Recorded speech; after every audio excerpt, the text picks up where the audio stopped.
All right, so before we get into this interview, I reached out on Facebook and I asked people if they had some names of people that, their friends or family that they lost their lives to the disease of addiction. And people came through and they gave me some names, so I'm gonna read them right quick. This episode is dedicated to our fallen brothers and sisters. And here goes the names: Desiree, Thomas Scholes, Sissy Franklin and Bobby Daniels, Kelsey Monarch and Ashley Graves, Dean Gray, Jonathan Connolly, Justin McKay, Michael Irwin Jr., Cameron Conrad, Carla Brown, Dana Calabrese, Joey Bottoms, Anthony Santoro, Jeffrey McGinley, and Jimmy McGinley. To those people, rest in peace. Can we just get a quick moment of silence?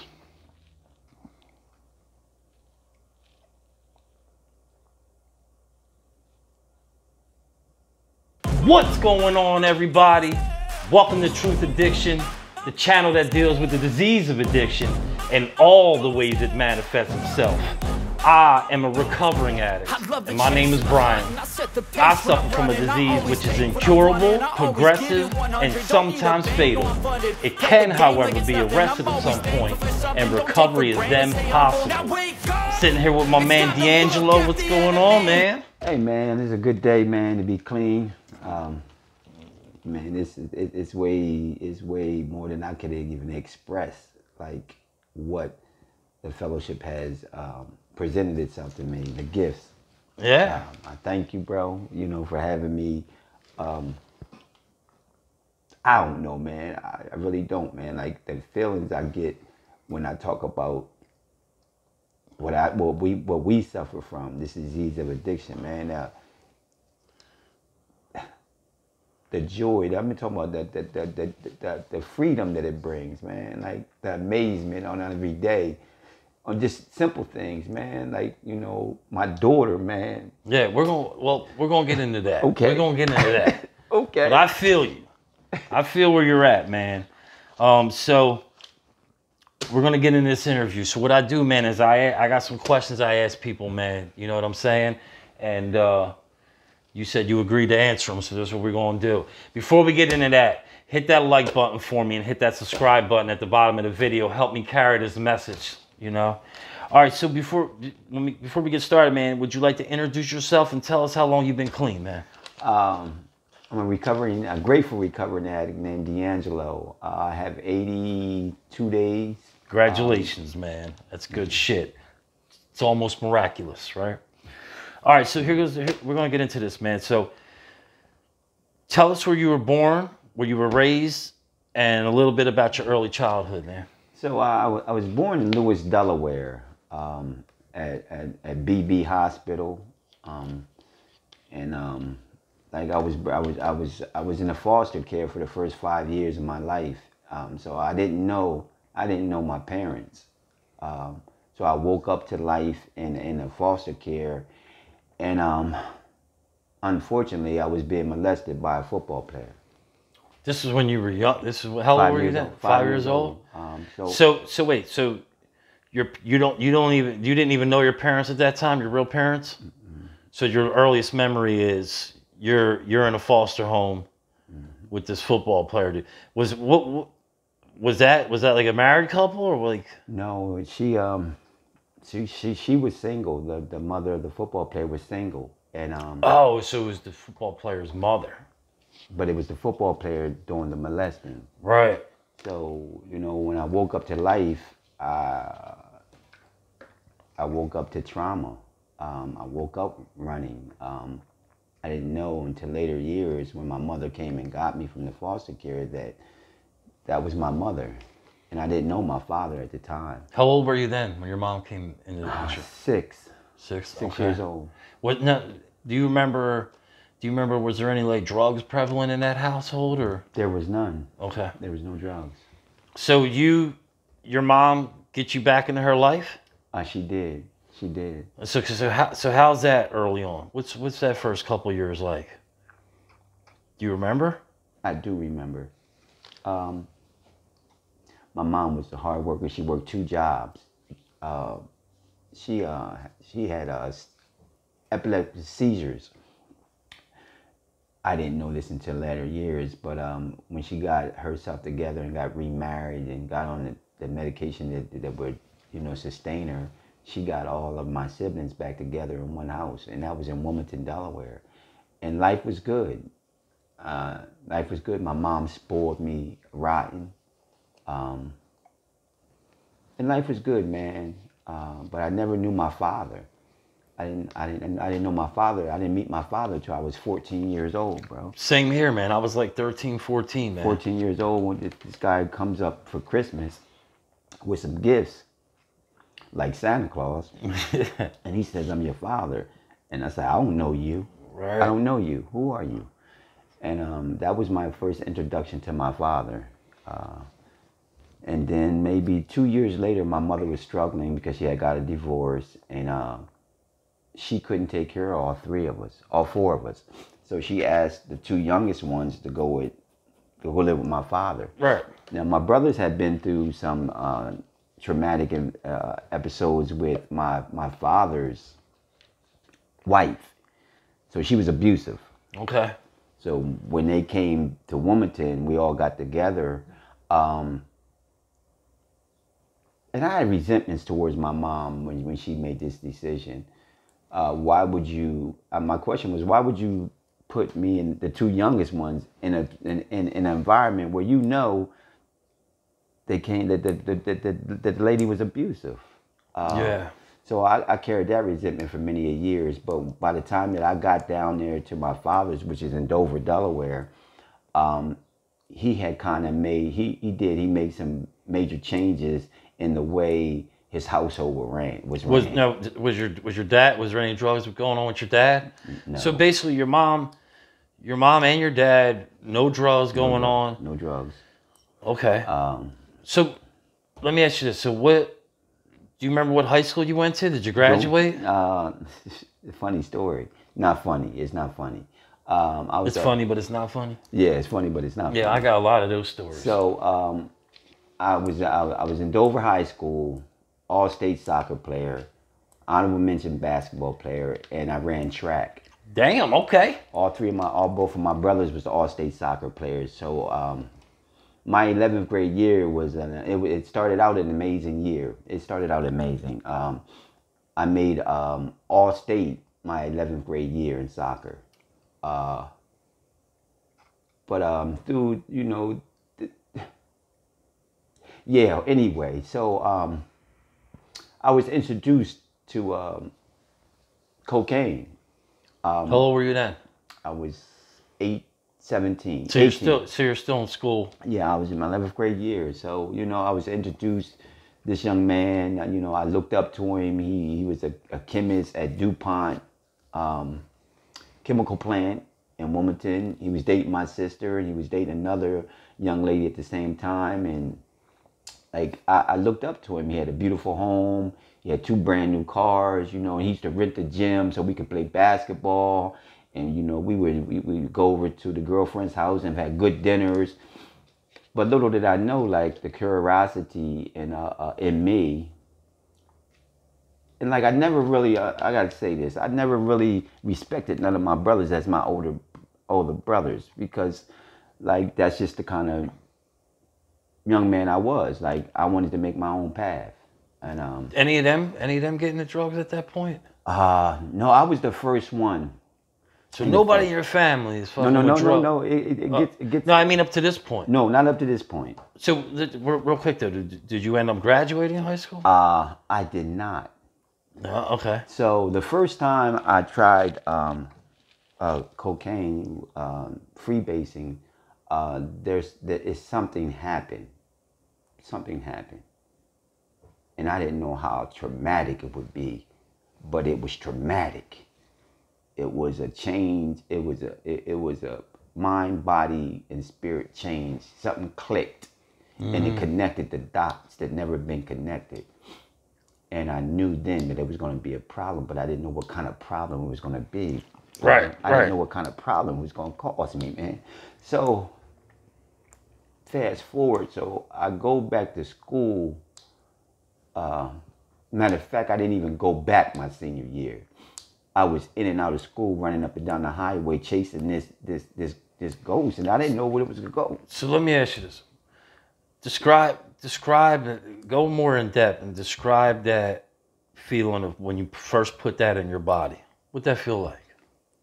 What was it? You said you were what was it? Crack? It was freebase. Freebase and coke. They didn't even call it crack. So what did that feel like? Describe that. You told. So mind, body, and spirit connected. Like it connected some dots. Like it was an explosion in my brain, and it turned on a sexual desire that I had never experienced, along with the mental part of the explosion in my brain, the overload of dopamine that downloaded and released.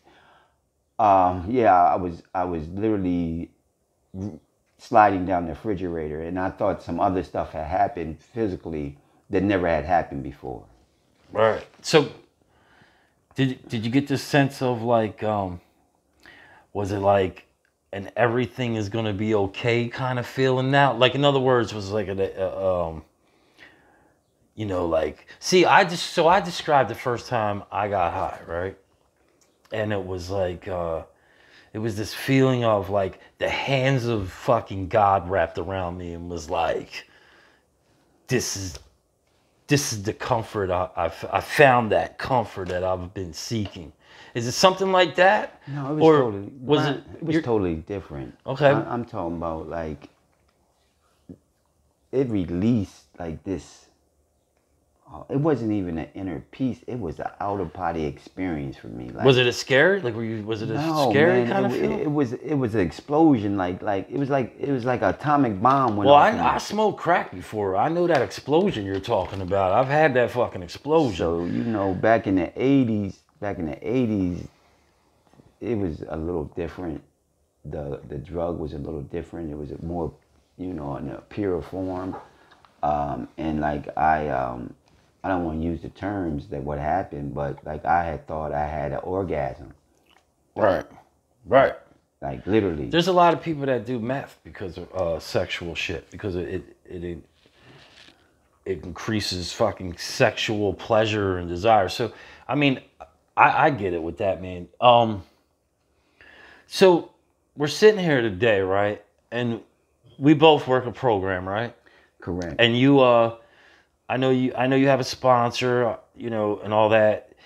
You become more aware of what it is to have the disease of addiction, I'm guessing, right? No, you're correct. Right. You're correct. So my question is, looking back at it now, before that first drug use, right? Do you see any signs of the disease of addiction? Yes, because, you know, I'm well informed. The disease of addiction, the compulsion of obsession, like I had this disease 7 years old. My first job was at a corner store, and I would take all the candy, because you know I was people pleasing, and I wanted to be liked, and I wanted, you know, people to, you know, the children in the school to you know, like me. Mm-hmm. So I used to steal all the candy. And I used to steal the top rolling papers back in the day. I used to steal them for the older guys, so they would like me too. Right. So I was liked throughout. So, you know, I would take all the candy and all the, you know, all the top papers, and I would put them in the trash and put them outside. So, you know, at night I could go back and get them. And I'm only 8 years old at this time, and I'm doing this. And my first job, the guy was beautiful. He gave me my first job. But little did I know that was the disease of addiction. Oh, yeah. I was obsessed about it. I was compulsive about it. And there was no stopping me. And it didn't stop there. Like, when I went to Dover to live with my father, like, we used to go to the mall and get shopping carts and fill them up. and thought it was really exhilarating and fun to get it out the store. But my mom caught me, like when I was at my first job. My mom found all the candy and all the top papers, and I was in school, and my sister came in the classroom and said he has to leave, and I didn't know why, but my mom, you know, she made me go. She embarrassed me in front of the class, and then she took me to the closet where I had all the stuff at, and I had to go take it up to the guy. So you're talking about embarrassment, self-pity, self-loathing. You're talking about degradation. Like, and this is not even with the drug. This is, I don't know nothing about this at 7 years old. Right, I'm saying, that's what I'm saying, what you know now. What I know now, looking back at it, yo, man, this is all a part of the disease of addiction. Like, the things I did that I didn't want to do and I thought it was okay to do crippled me. It crippled me. Yeah, and you know, it's so crazy, man, when I look back, man, and all the people in my life that I was, you know, looking up to and doing these fucking like foul ass things like that, right? Not exactly the same shit, but the same shit. And people that I thought it was so important that I needed to be who they wanted me to be, right? Most of those people, if not all of them, they weren't worth ass, bro. Like, they weren't even worth doing any of that shit for. You talk about people pleasing. That's a big deal. That's a big part of the disease of addiction early on in our lives. I believe that. You know what I mean? For me, it's the mask wearing. You know, I wear the mask, get in where I fit in, whatever you want me to be. So, all right. So you're fucking shit up, right? So was that your drug of choice? The freebasing? Yes. Right. So how about this? Take us from that first use up until you got clean this time, and explain that progression. Explain your life, what's happening from then all the way up, man, till you got clean this time. So the first time, you know, I explained to you, like, the first time it was an explosion of emotions and you know, euphoria, and but I knew it was going to be a problem because I never had experienced it. Right. So I missed I didn't even graduate from high school.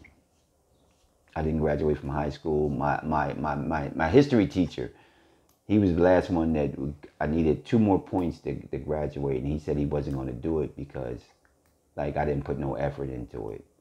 So I didn't graduate. My father didn't know why. He didn't know what was going on. And the progression, this thing has been the only thing in my life that's crippled me. I mean, like, all forward mobility, man, stopped. Mm-hmm. Like, from the time I took the first hit to up to now, it's been a hurdle that I have consistently haven't been able to it's all cross. Consuming. It just consumes everything. So, you know, from the first time to up to now, that's a long time. Yeah, I mean, like, break down, like, what did you jump from, like, what drugs did you jump around to? I didn't really jump around to drugs. So that was your main? That was my thing. So it was freebasing. Did it just go straight, did it go to crack, or you was still? Well, you know, I got to think. The crack is just the same thing as freebasing. Shit, right, It's the rawest form of that drug. Right, so, right. You know, so I went. I was just trying to find out if you became an expert chemist or not. You know. Oh, well, I thought I was until the chemicals started, you know, making my makeup. But so I went in the military right after high school. I was going into the National Guard. Okay. I was running because I didn't know anything about the disease of addiction at the time. I didn't know anything about there was people not using and finding a new way of life. I didn't know nothing about them people. So I'm stuck in this whirlwind, and I don't know how to get out of it. And a lot of us don't. And unfortunately, as you could tell by, you know, a lot of us never even get to taste recovery because, like you just said, there's not even people aware of it.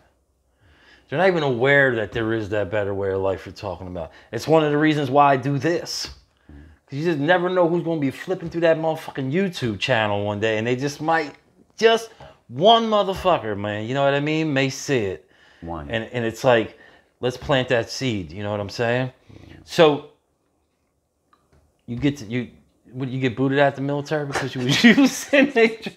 It's funny that you say that, right? But it's the truth. So the first time, because I was always scheming, man. Like I had the disease, I had the makeup of the disease of addiction at a young age, as I stated. So it didn't change. It didn't change. But what I know changed was the chemistry of my brain. Right. Let me ask you real quick. I don't mean to interrupt you, but you think you were born with it, or did you think you developed it? Because it's like up in the air. Some addicts think. I don't know. I don't know that answer. I know that from a young age, like it was prevalent in my life. Right. It was prevalent.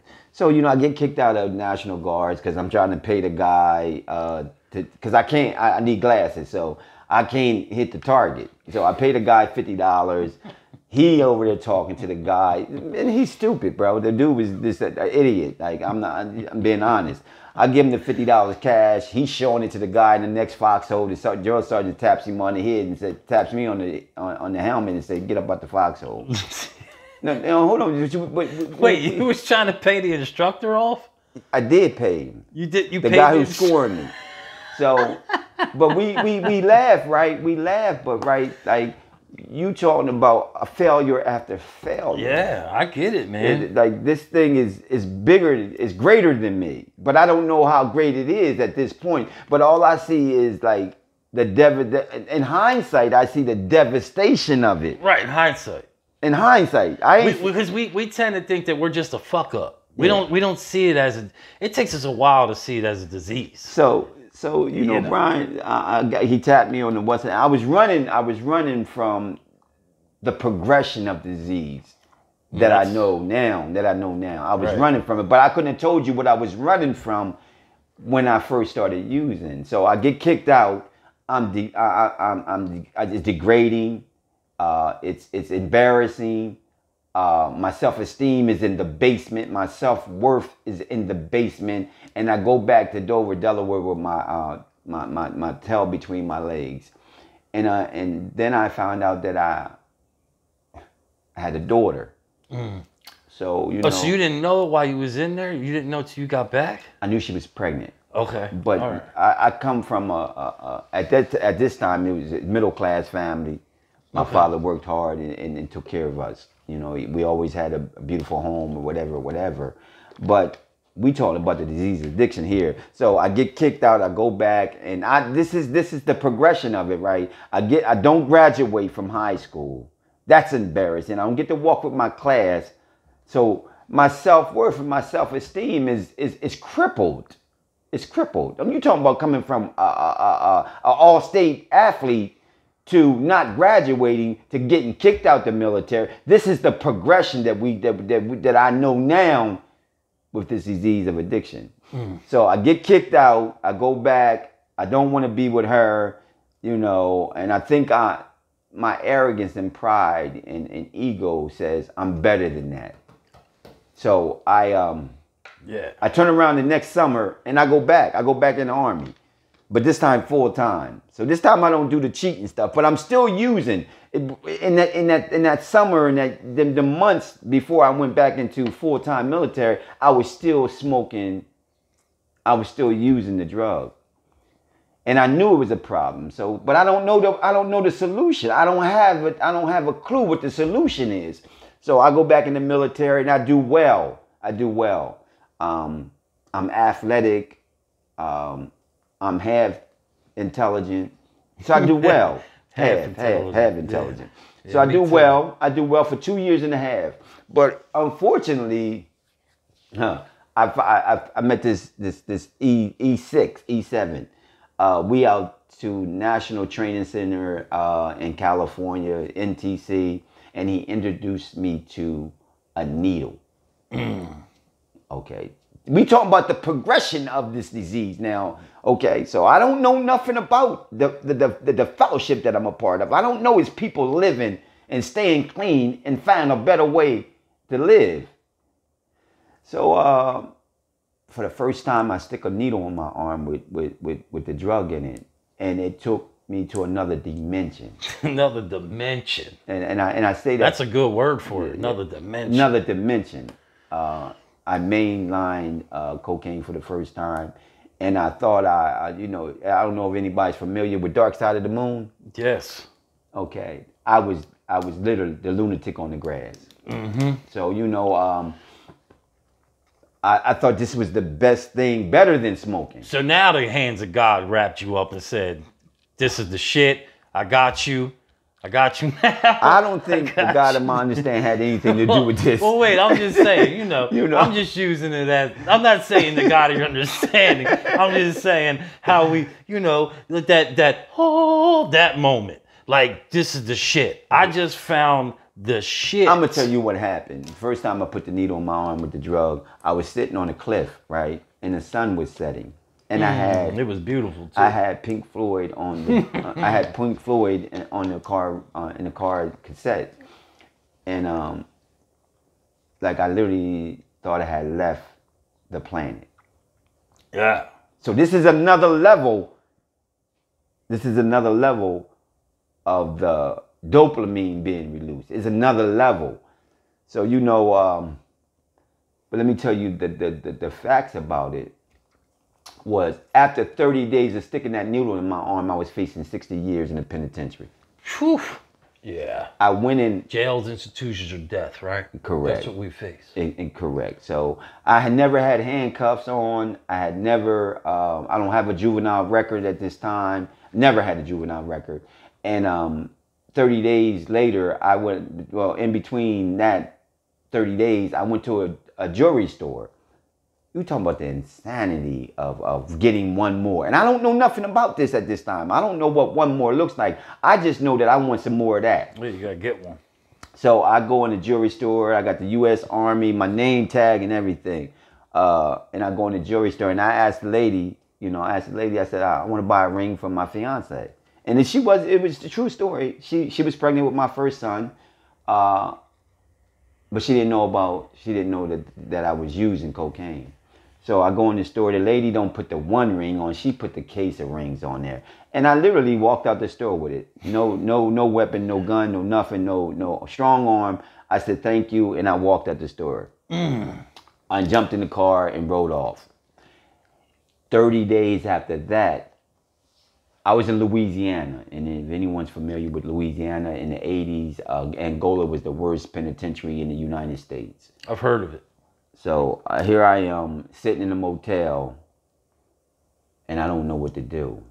If I run and Louisiana gets their hands on me, I'm going to Angola. And if I run from the military, so I backed myself in this corner that it was no other way besides to turn myself in.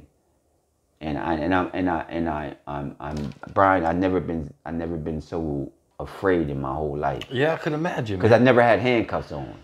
I'd never been incarcerated at this point. Right. So I called my captain, and I never forget this guy, man. I never forget him. He was a blessing in disguise at the time. I called him. He said, listen, I don't know how much time you're going to get, but you don't want Angola to get you. Right. So I'm sitting at the McDonald's at the phone booth. He said, where you at? I said, I'm in McDonald's.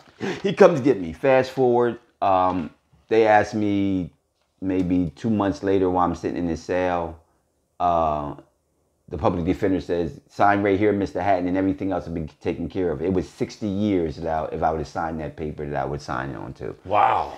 So I didn't know anything other than that I better get on my knees, cry like a baby, and this is not a foxhole prayer. I'm talking about this is a grave prayer. Yeah. I'm in the grave at this point, not a foxhole. Right. So I said, I'm not signing it.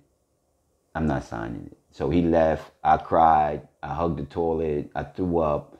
He came back maybe 2 weeks later. He said, I got a better deal for you. It's 25 to 35. I said, I'm not signing that either. So he called me an asshole, Brian. He said, asshole, judge or jury. I said, judge alone. This is where the blessing comes in. I get in front of the judge, Brian, and the judge calls the DA an asshole. Because now we done went from 60 years to 25 to 30. In court now in front of the judge is 10 years. Right. So the judge said, you're an asshole. And he said, you shouldn't be representing nobody else. He said, I'm going to make a decision here. He came back out maybe 15 minutes later, and he gave me 5 years. Okay. So that's the blessing. That's the blessing. Not a disguised blessing. That was a blessing. So I did my 3 years. I came out. So I want to like progress this a little bit. So you come out of there, right? How many times you try to get clean and relapse from I lost count, Brian. So a roundabout number my whole life. All right. So you do that, you fuck up numerous more times, right? So let's take us up to you get clean this time. Mm. We're talking about present day, right? Mm-hmm. Explain real quick the day before your last use. What's going on that day? What's going on in your head? What's happening? So, because I got a real good taste of success and the recovery process. I've been some really good places. This program, these steps have granted me and gifted me with, like, the things that come along with it. But this time, I'm sitting in my brother's apartment, and my brother's saying, you better get some help. You got to go. Mm-hmm. You got to go. So you better be calling everybody and anybody you can, because I can't take this too much longer. So I'm sitting there in my room, and I'm making phone calls, and I had got an operation. I just had a hip replacement February 9th. So I'm sitting here, and I'm healing from the hip replacement, and my brother is telling me what I already know is that I need some help. So everybody I called, Brian, I called 4 rehabs, and all of them told me, we can't help you. Yeah, it gets tough after you go. Only because of the operation, Brian. Right. Oh, okay. Only because of the operation. Right. So the last one I called was Penn Foundation here up in Sellersville, PA, in Upper Bucks.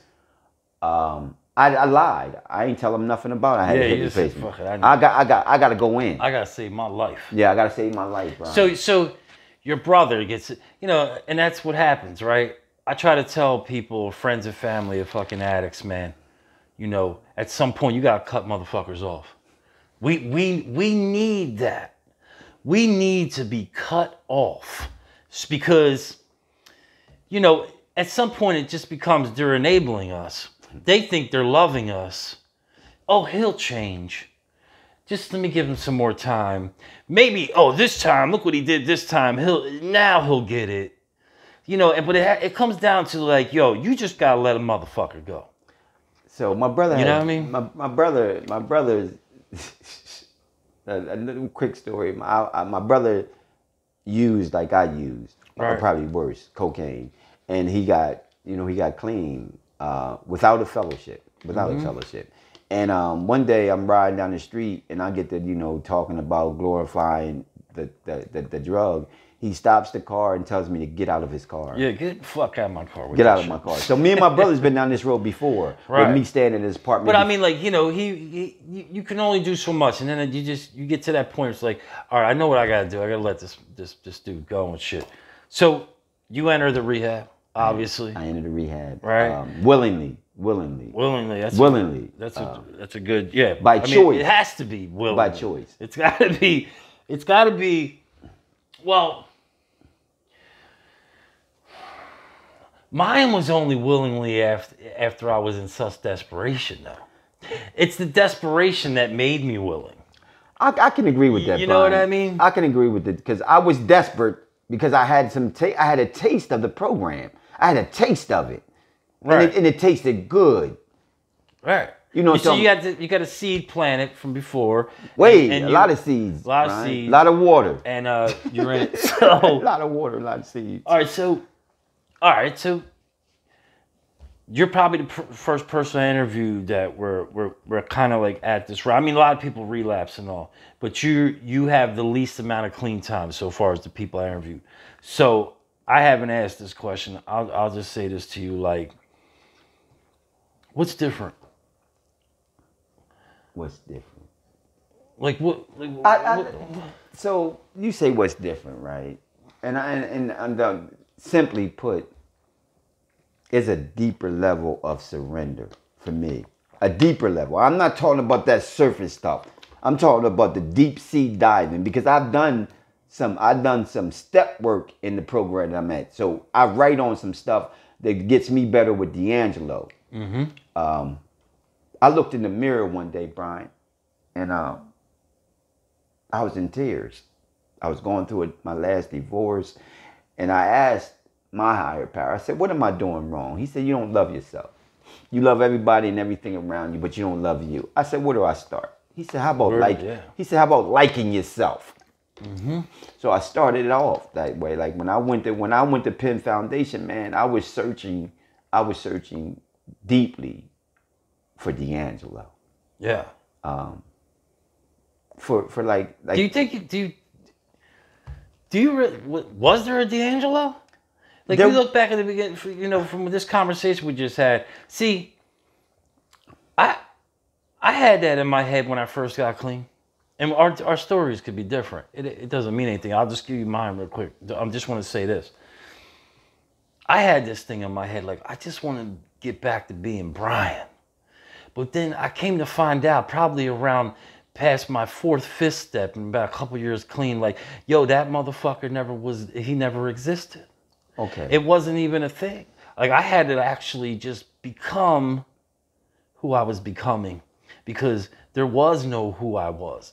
Because everything I was, it was just, I don't know. So Brad, I've done some work on myself. I've done some shadow work, they call it. So I met little DeAngelo, the 5-year-old. Yeah, I met him. I did some work on him. I had to go meet him. I left him on the park bench, and all he wanted to do was be protected, safe. And I didn't know how to do that as an adult. So Brian, when I finally woke up, man, I said, and I knew it was a better life. I knew it at this time. I knew it. When I was in Penn Foundation, I knew it was a better life. Mm-hmm. But did I know DeAngelo? Sorry to tell everyone, and Brian, I didn't know who DeAngelo was. Right. I knew how to people please. I knew how to seek validation in everybody and everything. Right. We seek our worth in other people's eyes instead of our own eyes. I'm talking about. And that's a problem. The only thing that pleasing people made me happy. Right. At whatever cost it would cost me. You think it is? No. This is my thinking jacked up. Yeah. Jacked up, and it took many years, Brian, for me to get right here where I'm at today. I mean, in the present time, that I can tell myself today that I love me, and I'm learning me, and that's an important thing. And you know what, man? I mean, not because you're sitting here. I will say this: I see you at meetings, man. I know your sponsor. I know you're doing this thing. I know you've surrounded yourself with the right fucking people, and there'll be more right people to come. As a matter of fact, what I've learned is most of the people that I started out with, that I circled around myself, good people, they ain't around, right? For whatever reason, not because they use whatever. Things happen, life happens, people move, people elevate. See, you're gonna experience this joint right here, where your higher power is going to take you to a place where some of those people you're around, they ain't ready for. They're not ready for it. And you're going to experience that, and I promise you will. But I want to just say, I'm proud of you today. I see it in you. I hear the passion, man. You know what I'm saying? That like we was in the car earlier, and I said to you, man, like just stay in the mix. Like, you just have to stay in the mix of the 12-step program that you're in and all those things that happen. So I want you to tell people out there, what are the things you do to keep you clean today? I'm gonna start from the, when my eyes open up, because I suffer from a disease, like Brian said, that there's no known cure to man. So I started this last year, man. I started praying and meditating. So when my eyes open up, before my feet hit the ground, Brian, I am gifted with the gift of life, like the breath that I breathe. So I immediately, pay homage to something greater than me. I'm gonna put it that way. And then, like, I do step work in the morning. I read literature in the morning. Before I go out into this, chaotic world and all the stuff that's going on out here, I get grounded. I ground myself spiritually, because I suffer from a spiritual ailment. The disease is spiritual in nature. You can't smell it, you can't touch it, you can't hear it, you can't see it, but it's there. It's there. So I ground myself early in the morning, and I get my spirit right. Then I got a sponsor. I got 2 mentors. I got a psychologist, a sociologist. I got an army of people that God has brought into me. The God of my understanding has brought into my life, Brian. I got an army. Right. You got a home group? I got 2 home groups. Hold on. I got 2 home groups. 2 home groups. He said, fuck it. See, that's the problem with us. We can't just take one. We always got to take fucking I need 2. So we got to do that. More is better. So you're doing the basic motherfucking things. Plus, it seems like you got some other shit. But I'm just saying, my point to this is, it's not a secret formula. It's like, you got to get a sponsor. You have to actually know that sponsor and associate with the sponsor and work steps with that sponsor. Get you a home group, attend some meetings, get that foundation of that nice little, doesn't gotta be a big circle, just a few people around you who found a new way of life, right? And they're doing better things.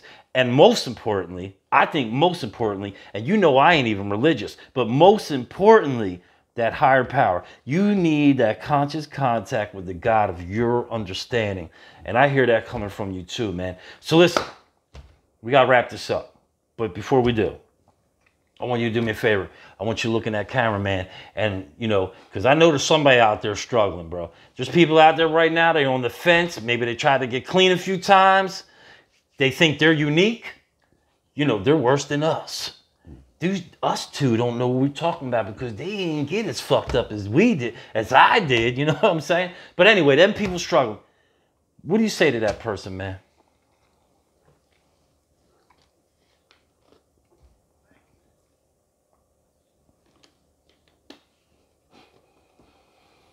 I'm gonna say this because there's a better way of life. Don't give up. Don't give up. This disease is deadly. If you get a moment, a second of clarity, I don't care where you are, what you're doing, but if you get a moment of clarity, do yourself, not your children, not your mom, not nobody. Do yourself a favor and get help. Yeah. Get help. Help yourself. Let somebody help you so you can help yourself. That's well said, my man. And I'll just put this out there to all my opiate users out there. 120 something thousand dead last year overdose, right? And about 80% of that was fentanyl laced heroin and fentanyl laced pills, man. Just saying. Today could be the first day of the rest of your life clean, or today could be your last day on earth. I suggest you make that fucking phone call to a rehab, whatever it is. You stop using today, bro, because as we all know, for a lot of us, you heard all those names I read off at the beginning of this episode. For a lot of us, tomorrow never comes, man. So listen, that's going to do it. This is the last part of the show. I call this the Fast Ass 5. This is just 5 stupid random questions I ask people. And I'm going to throw them out to you. Just answer. You ready? You going summer or winter?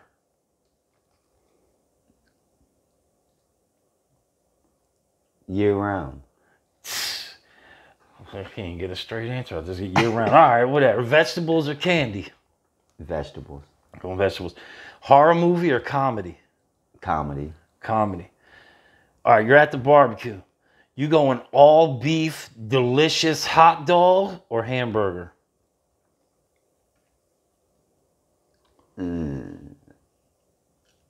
Burger. Don't burger. I can't get nobody to say. I'm adding words in too. I added all beef. I just added delicious. I still can't get nobody to say hot dog. All right, so last question. You rather be brutally honest or lie when you have to? For this addict, brutally honest is the only way I'm gonna go. Brian. All right. Well, listen. I appreciate you doing this, man. Yeah, man. I really do. Thanks for taking the time out to do this. Hey, that's gonna do it for us. I appreciate y'all watching, man, especially supporting the channel, man. We're doing all right over here, man, as far as like people checking it out. And most importantly, bro, I'm getting like comments, people hitting me up on Facebook Messenger, man, thanking us for doing this, man, because like it's helping people. You know what I mean? And that shit is what gets me. When I get the comment from the person that goes, hey, man, you know, I got 30 days clean, and you guys are giving me a lot of hope, and I really appreciate you doing this channel. That shit makes it all worth it for me, man. You know what I'm saying? So dig this. The disease of addiction, it's broad, and it's outside of the realm of just using drugs. Keep coming back. More will be revealed, and we're out of here.